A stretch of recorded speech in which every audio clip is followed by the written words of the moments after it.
Jika data awal sudah tersedia, selanjutnya kita dapat melakukan availability. Jadi memasukkan availability setiap dosen atau penjadwalan kira-kira di hari apa dia bisa, di hari apa dia tidak bisa. Jadi contoh misalnya untuk Aditya di sini kita masukkan time off-nya di sini. Jadi kita klik bagian ini, kita klik, kemudian kita masukkan time off. Nah, time off di sini begitu dia centang artinya di sini semua jam dia available. Nah, kadang-kadang ada dosen-dosen tertentu yang dia hanya bisa di hari Senin atau di hari Selasa, tapi dia tidak bisa di hari lainnya. Nah, kalau misalkan si dosen yang bersangkutan tidak bisa di hari lainnya, jadi misalnya dia hanya bisa di Senin, Selasa, dan Rabu.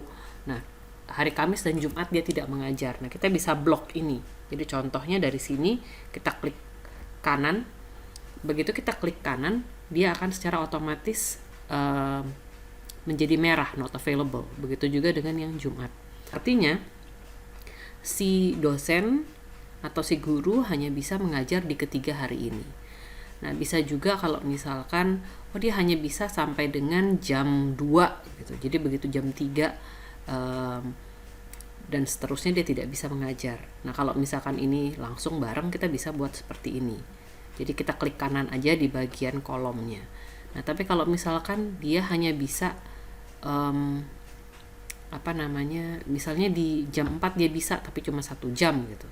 Sementara dia di hari Senin dan hari Rabu dia tidak bisa sama sekali. Jadi kita bisa per item, per kolom ini kita bisa klik kanan, ini klik kanan. Sehingga dengan demikian dia bisa seperti ini. Jadi kalau yang dicentang hijau artinya dia available, yang disilang merah artinya dia tidak bisa mengajar di hari tersebut. Kemudian kita klik OK.